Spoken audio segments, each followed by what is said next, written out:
ci maanu te yàlla suñu borom yàlla na suñu borom weer ko teg samay doom a ngi nii duñ ma bàyyi ma fen lii laa doon wax tous les jours te tey anamu bu sénégalais yëpp jëfe woon nii ñu teey dal Nabou dara du am lu ko naqari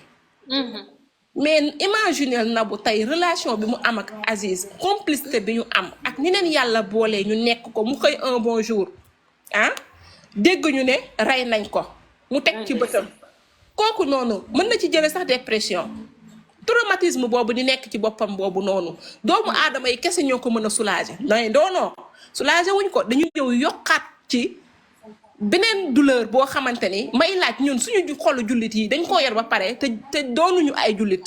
tubaab bi ñoo yor xolu jullit ñoom ci seen bopp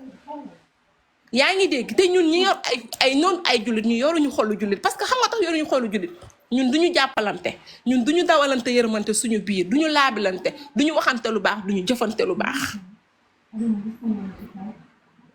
ndax rey la police mi ngi ci teg loxoom enquêteurs yi ñi ngi def seen liggéey mais nañu bàyyi ñëpp mais ay nit ñoo xamante ne nii ñoom li ma gën a metti nekkuñu Sénégal dëkkuñu Sénégal vivre ñu Sénégal te ñoom seen jëm bopp jël Sénégal rek téye ko ci seen loxo yor seen téléphone bii rek mu nekk seen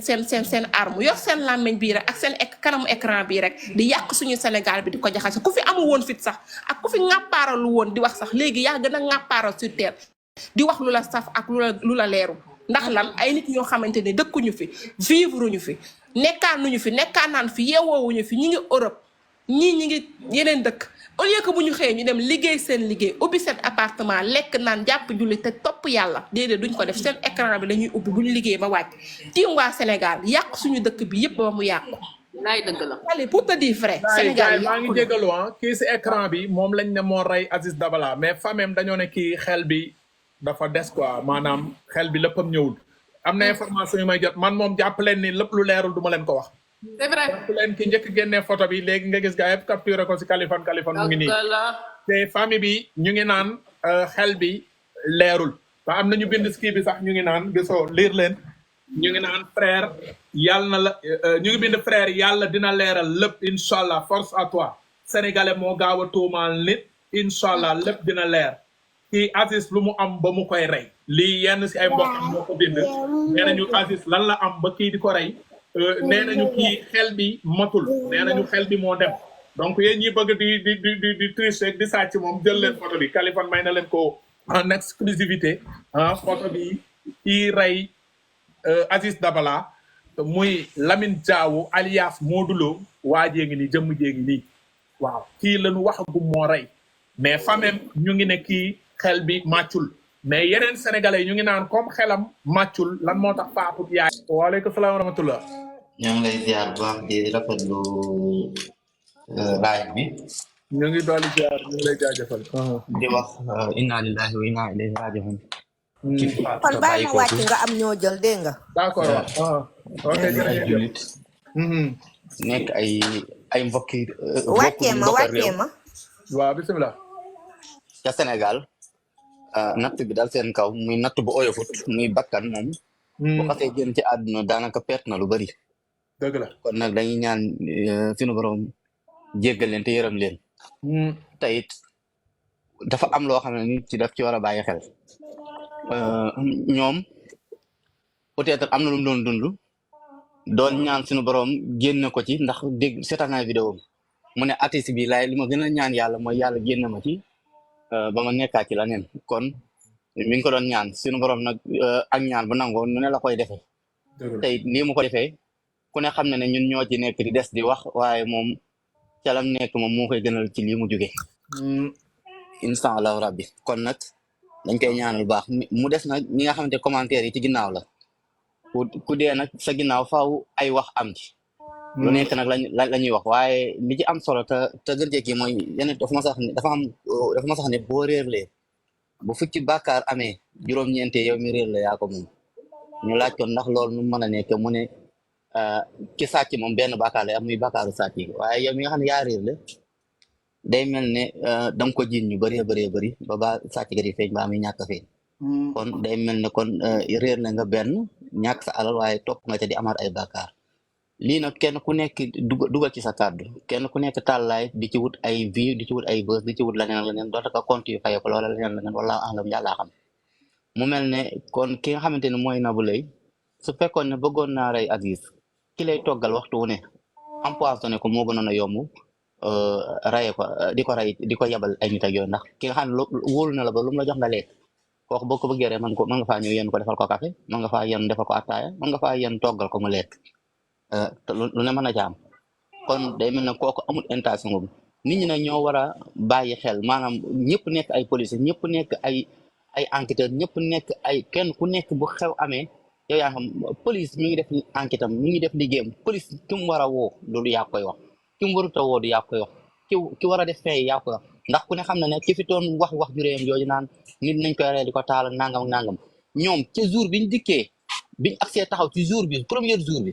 lañ dikki taxaw daal ne ana kan moo njëkk a xam koor bi anamu ñu wax ko ñoom ci fee rek dañ daal di automatiquement foofu lañ taxaw daal di tàmbali nañ ñu wol kooku kon ñoom xam nañ ne kooku ak biñ accès ne ko yow noo mën a wooyee police ba pare génnaat demaat ba neen dëkk avant police ci yoon bi di ñëw ci yooyu fee yooyu lañ taxaw xool xam ne kii nii li muy wax dëgg mais ñii nii ku ne xam ne Nabou Leye ak boo déggee ak complicité bi mu amoon ak ki faatu da lay leer na complicité bu approche lañu amoon ñoom ñaar kooku mënut a génn ci télé di wax mënut a génn ci rajo di wax kooku dafa mel ne ku perte yaayam wala ku perte baayam wala ku perte magam bi sës si moom ni sa xol di naqaree maanaam ku amul ku sës si yow ku faatu rek nam lay méttee maanaam ku dund ku tollul foofu Nabou Leye mënoo xam fi ko affaire bi toll góor it mën naa wax waaye bu góor kay wax it maanaam xolam fa muy toll du xam sax li muy wax da ngay xool ne kii di wax ni sax nekkatul ndax di ànd ak nit guddeeg bëccëg ñu xëy maanaam feebaru dara jotu ko ñu xëy rek tàggale na la gaañu na loolu dafa metti te ku ne xam ne Nabou Leye moo ci def rôle bu mag a mag bañ xam ko ndax ku ne xam ne xaritam la woon daana ko di ko dégg mu woo ko déggu ko xamatul ci moom mu ne mënatuta te mënatuta lekk mënatu naan te xamut nitam kii fa mu ne kii def loolu bu fekkoon tey ji moom moo ko def tey ji fam toog lay toog di lijjanti naa ne man kii dama ko jotuma ko ku dikk mu gën laa balaame dàq fi ne ki def acteur mooy dàq génn mooy dàq wax mooy dàq jëf ndax day bëgg nu mu soulager woo bañ ne bokku ci mais ki garder silence toujours boo xoolee ci yu mel ni doonu ci dara mais na ko yàlla yërëm te sénégalais yi kuy wax del wax te yàlla rek tax am na benn hadis bu ñu wax ne yonent bi nee na ku wax benn wax ngir reetaanloo ci ay nit da nga ko xalambaayu sawara juróom fukki junni at mais riwaay bi demoo noonu dafa wax ne maanaam képp koo xamante ni wax nga benn wax ngir bëgg caa bégloo ay nit maanaam bégloo gi nag du caagi ne tey ji mën ngaa wax ngir bëgg ñeneen amaale ci lii ñeneen waaye ñëpp ne bëgg ay reetaan laal yooyu noonu di wax ay wax yoo xam ne da ngay xool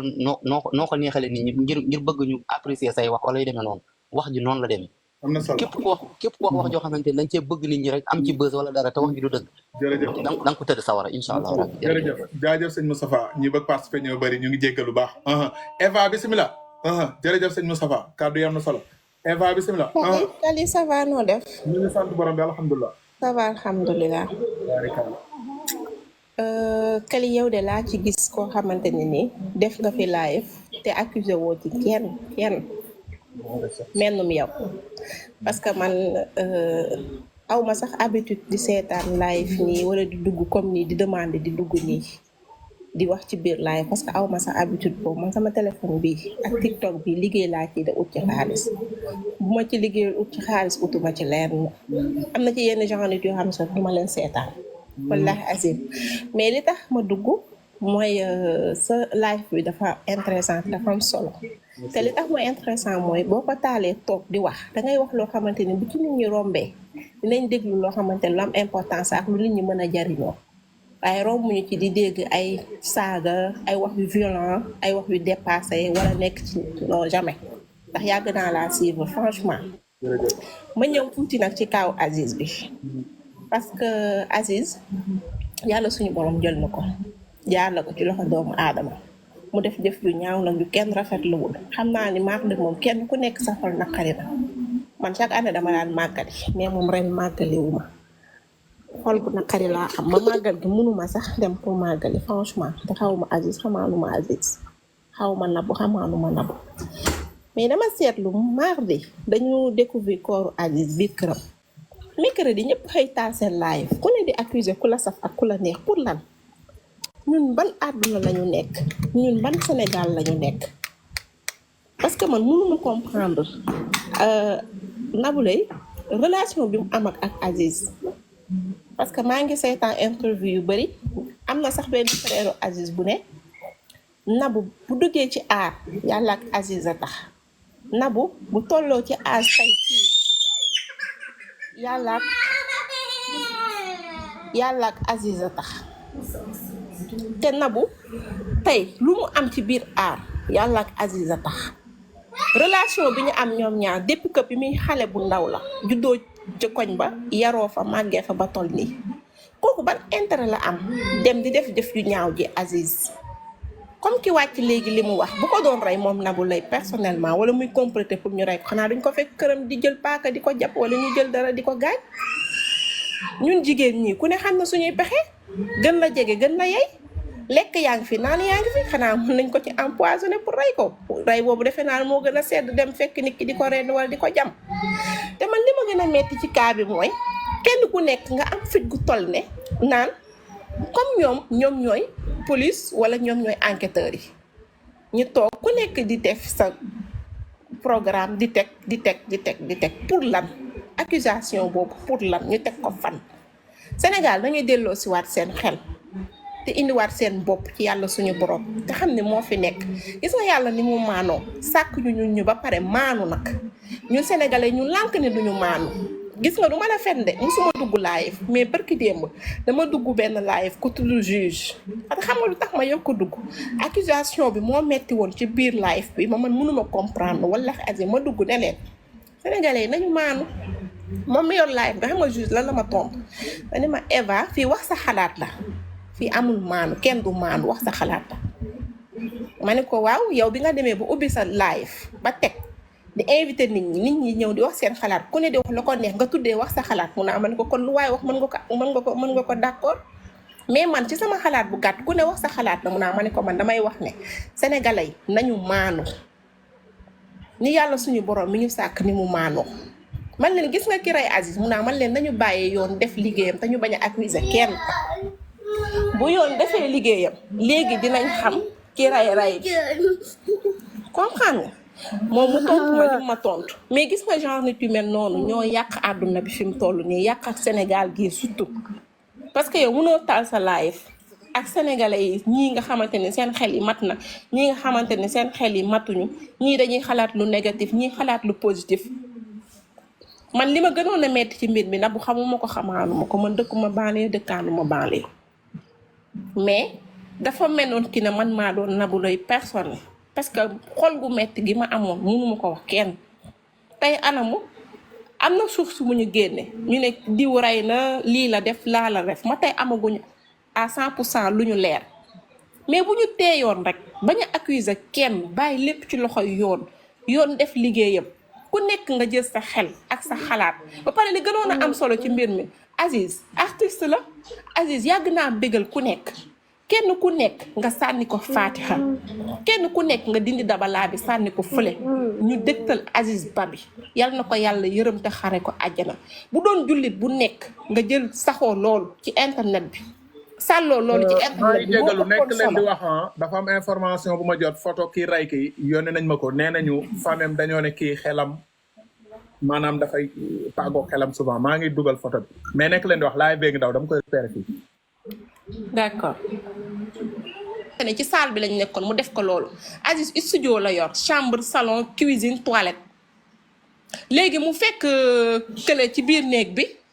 jam ko xaw ma dafa daw ci salle de bain bi la ko fekk mu làqatu mu jam ko wala soit dafa jam ci néeg bi ba pare diri ko sànni ko ci salle de bain je sais pas yàlla suñu borom rek a xam mais Aziz mu fekk ci salle bi mu tëdd ndax yaramam neexul tëdd ci canapé mu fekk ko fa jam ko peut-être dafa sàngoo woon drap am na solo Eva ñu ngi lay jaajëfal gars yi bëgg participer ñoo xaw bëri mais dégg nañu kàddu yi am na solo ñu ngi lay jaajëfal bu baax a baax a baax jërëjëf yaakaar naa ne bét yi moo war a ñëw bét yi jërëjëf Eva merci si participation bi gars yi comme ni ngeen ko xamee kii ñu jàpp ne moo rey Aziz Dabala moom ngeen di gis nii si photo bi